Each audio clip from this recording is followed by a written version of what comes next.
about images of Muhammad, the cartoons, whether or not we should be publishing these images, and what the events of yesterday tell us about freedom of speech. Joining us now to discuss, Ashgar Bukhari from the Muslim Public Affairs Committee, and also from our central London studios are Douglas Murray from the Henry Jackson Society, Stig Abel, the managing editor of The Sun, and we saw her there in that report, Jodie Ginsberg from the Index on Censorship. Thank you very much, all of you, for joining us. Before we get started, a reminder, you can join the debate too. You can tweet us at Sky News, at Jane Secker Sky, including the hashtag Sky Debate. Text on 84501 or email news@sky.com. Let us know what you think, or if there are any points you want to put to our guests here, and we'll try to read out some as we go along. Let's start with Douglas Murray from the Henry Jackson Society. Douglas, what do you think has changed in the last 24 hours?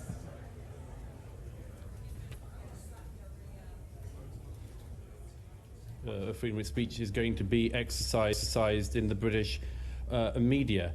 One of the striking things about this is that after 2005, when the Jyllands-Posten's cartoons came out in Denmark, which you alluded to in your report, most media in the West took the lesson of those people who burned and looted and rioted and killed, and they never republished the cartoons or anything like them. The only paper that really did and kept doing it was Charlie Hebdo, which said, you know, we're a secular French publication. Muhammad may be sacred to you, but he's not to us. And we believe that all religions have the right to be offended and ridiculed and critiqued equally. And now we've seen yesterday a result of that. So the result today really is simply that the British media, there are exceptions on the continent, the French media some of them have reproduced Charlie Hebdo covers today. Some of the German media have gone on the front cover with cartoons of Muhammad. But the British media has unilaterally decided, Sky, BBC, everyone else, never to show these images. So that's what we've seen, really. The only change is it's less likely than ever that the right to offend, critique, lampoon, draw Muhammad is going to be exercised in Britain. Let's just talk to Ashgar Bukhari. Why can't we show images of Muhammad? They offend some Muslims, they offend some Sunni Muslims, they don't offend all Muslims. Why shouldn't we be able to show these images? It's interesting the way Douglas mentioned it. It's just drawing a picture of Muhammad. It's not. The images that they're actually drawing of Muslims and the Prophet himself are racist. It's like drawing a black person as a zoo animal or a Jew as an evil banker. Europe has already gone through this, and they've argued amongst themselves. Europeans have argued amongst themselves and said this is wrong. This type of demagoguery and demonization and this type of imagery is wrong, and they don't publish that about black people anymore, unlike 30s America, and they don't do it about Jews like they do in Germany. The only people who are not afforded this are the Muslims, because we're not human enough or respected enough to have any feelings. And I would argue, well done to the British press for having some respect for citizens of this country. Okay, let's bring in Jodie Ginsberg on that, Jodie. Do you think that's a fair point, that these aren't simply cartoons depicting Muhammad, that they're not simply a representation of something, they are actually offensive? I can't stand here and use racist language, I can't stand here and use homophobic language. These cartoons are the same, are they not? The cartoons are certainly offensive. I think there's a debate to be had about whether certain cartoons are racist, but we retain the right as part of and parcel of freedom of expression to offend and to critique and to ridicule, in fact, people's religious ideas. And if you look at Salman Rushdie's statement on this yesterday, he puts that very clearly. That's absolutely fundamental to freedom of expression in this country and worldwide. I mean, Ashgar, here in the studio, Charlie Hebdo, it ridicules everybody, doesn't it? I mean, they had a particularly colourful Christmas edition which depicted Jesus in a very graphic and unflattering way. Why should Muslims be treated any differently? I've heard this argument. Let me explain. It's not an argument, it's a fact, isn't it? They could ridicule all religions, and they're also being accused of being very sexist as well. I'll explain. Back in 30s America, if you ridiculed white people, it would make no difference. They control the power structures. It was the black underclass that suffered the demonization and of imagery that made their lives a living hell, and the policies thus that backed the fact that they were now seen as inferior. It is no different to what happened with Jews in Germany. The people in power, they can ridicule themselves, but when you are demonized, as you can clearly see the marches from Germany throughout Europe, the 3 mosques burned down in Sweden, in a context and a climate where people are vilified and demonized, then it's no longer to say it's so easy to say, well, okay, well, the power structure is being ridiculed, but the people with no power, the people who are at the bottom of the heap, who suffer the most, well, they should suffer equally. No, because they don't suffer equally. Jodie, Shaikh ahead. I want to bring in a moment, but first I want to bring in Stig Abel, because we've not spoken to him yet. Stig, your paper, along with all the other papers along the skies, were saying not broadcasting these cartoons. Should we be broadcasting them? Should we be showing them? There's a bit of an irony here about freedom of expression, which is we exercise freedom of expression by making editorial judgments about what to put in the paper. Yesterday, Sky do it all the time, and now are being told that we're wrong for exercising whatever judgment we made. The great thing about freedom of expression is it's freedom of choice. It doesn't mean we will never reproduce images. We made a decision yesterday of how to cover this case, and I think the thing that struck us most forcibly was this was a moment in time in which 12 people were butchered. Our front page reflected the fact that this has a real human cost, and it's nice in a sense that people are rising up to say the pen is mightier than the sword, but of course yesterday was a very graphic example of the sword or the gun being mightier than the pen, and we reflected that very strongly in our coverage today. We ran some of the covers from the magazine, as did other newspapers, but we have to exercise our own editorial judgments, and the great thing about this country and about freedom of expression is freedom of choice. We're a newspaper. I don't think anyone would ever accuse the newspaper of being timid or being frightened to offend people. Indeed, many of the people who might criticise us for not running this image are the sort of people who regularly pillory us for being offensive. We are not a frightened newspaper. Indeed, what the decision we made to publish today, we've already seen people on social media suggesting we should be shot ourselves, and people are making claims about they're going to threaten the Sun as well. So it's not a question of necessarily fear or not exercising freedom of expression. Just looking at David Aranovich writing in the Times today, and he said a reason why Charlie Hebdo could be singled out for the attack is because the rest of us have been cowards. He's blamed the rest of the mainstream media because we don't publish these images, and they're the only ones who do. They become the target. But Charlie Hebdo is a satirical magazine that operates, correctly so, in a different set of all sorts of taste boundaries that you wouldn't expect a newspaper or a broadcaster to follow. They're an interesting magazine. The cartoons are interesting artifacts, and they have every right to publish them. And there's a great deal of solidarity among anyone who works in the media for their basic right of freedom of expression, which we all exercise ourselves. And anyone who works in the media felt that gut shot yesterday when they saw what had happened, because we all live in a place where we like to believe we can make editorial decisions. I've got a lot of sympathy for both for Douglas and Index's argument here that there should be a great willingness to make whatever editorial choice that you want to. We made an editorial choice yesterday. We'll make a different one potentially tomorrow and next week. We make these choices all the time, and that is at the heart of what freedom of expression is. OK, more on that in a moment. Well, I want to let that debate flow, go along a little bit before I interjected with my thoughts. And to basically summarize is that, you saw Douglas Murray, he comes in there and he talks about the right of freedom, freedom of choice, freedom of speech, freedom to do what you want without, any type of, violent act coming back towards the people that exercise that freedom of speech, freedom of religion, all those things. And, you saw where the gentleman from the Muslim organization basically likening the pictures in his mind to that of what the American press or newspapers were doing back in the 20s and 30s and 40s, depicting Black Americans in, racial stereotypes or likening them to, zoo animals or whatever. So I think there has to be some type of a line drawn as to where you pictures, if you feel them, are they racist? Are they demeaning? Are they offensive? I mean, they all fall into those categories.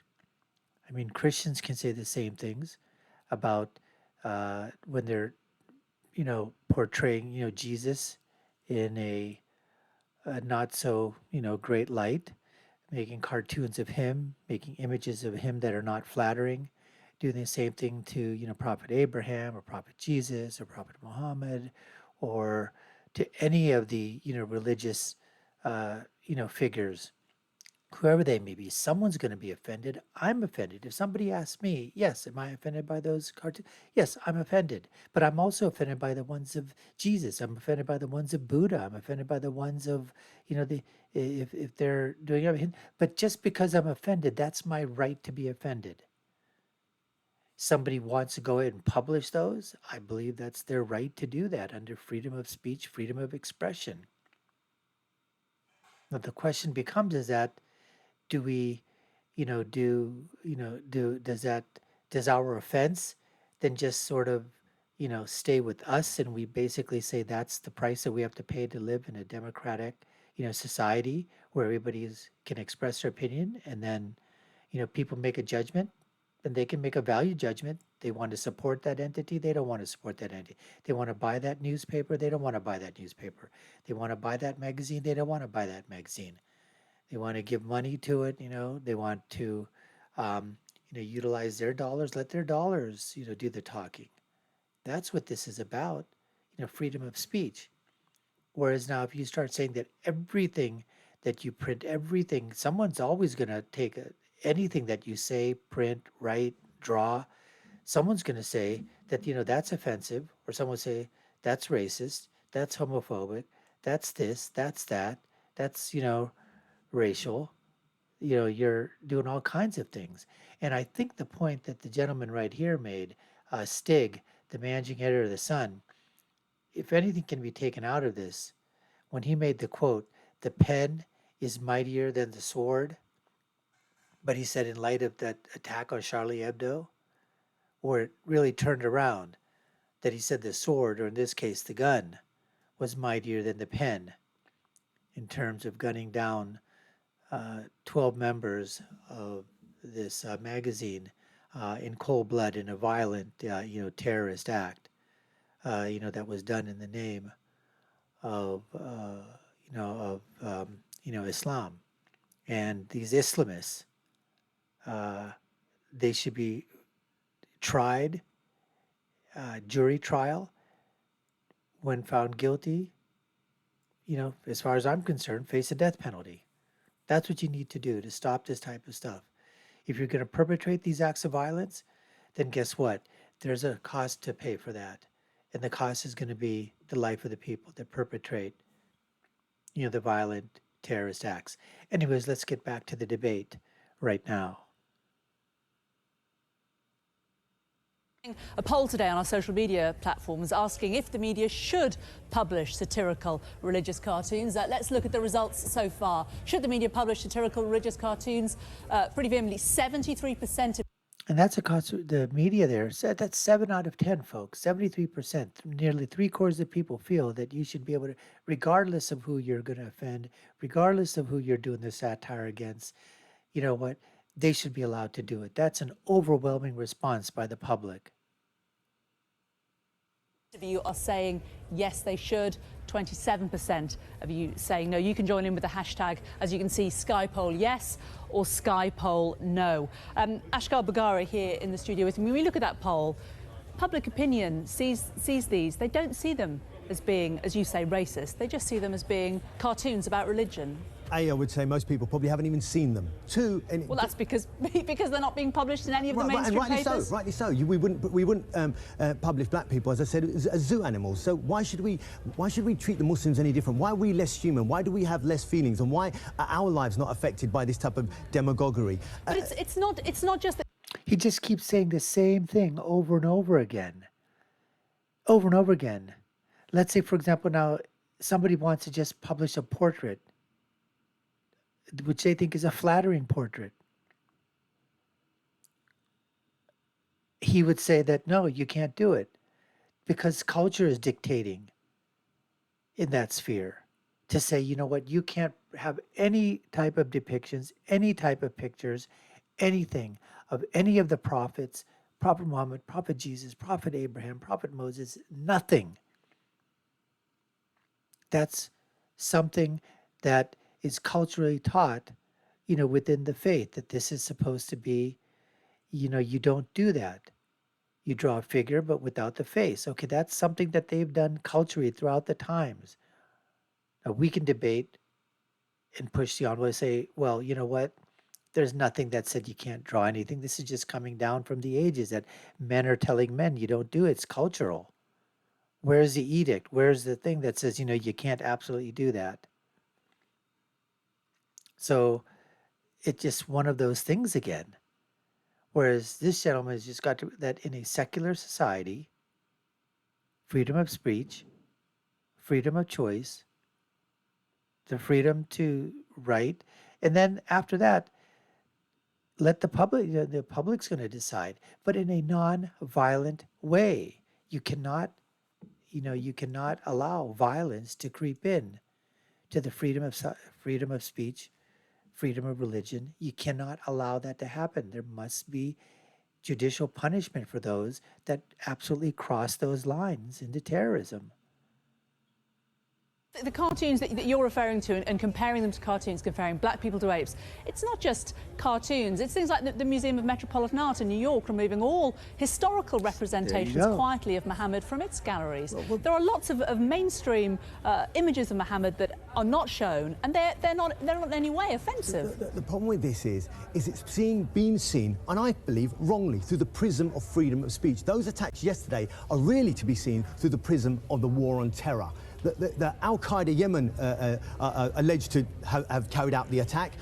It was the foreign policy that has polarised this world, both on both sides, that is creating extreme reaction, extreme human beings on both sides of this world, and that is just another symptom of what's happening in the war of terror. If we really want to dig into this, don't remove images of the Prophet from a museum. Get to the root of this, and this is the devastation across the world. The right targets in the war on terror, do you think? Absolutely not. But then I would argue that these cartoonists should never have been killed. Of course they shouldn't, but they're still racist. It's not either we support the terrorists or we support the racists. No, we can have a middle ground. This is, I don't support these terrorists. I don't killing people for disagreeing with me, but neither am I going to support a racist who goes around demonising millions of people. Douglas Murray, do you think these... Well, the Muslim gentleman keeps equating these pictures to, racist. But then I would want to ask him, what does he think of that when Charlie Hebdo does the cartoons of Jesus? Are those racist too? The ones against Christianity, the ones against Jewish people, the ones against, other religious things, against the Queen, against presidents, against ministers, against people in government. Are those all racist as well? Or is it only racist if Charlie Hebdo did an animation of a black MP, let's say? He would call that racist, but if he does it against a white MP, it's not racist. Same thing, same headline, same story, same type of caricature. He would say that that's racist. He's going down the racist line because he knows that's an argument that fits well within his boundaries, the narrative that he wants to basically put out there. We just seem to have a difference of opinion that freedom of speech, freedom of choice must be sacrosanct in a secular arena, which is what the Western European democracies are all about, as is the United States of America, as is Australia, and on and on. Anyways, we appreciate you taking the time to watch. You've been watching the Dr. Nasir Shaikh Show.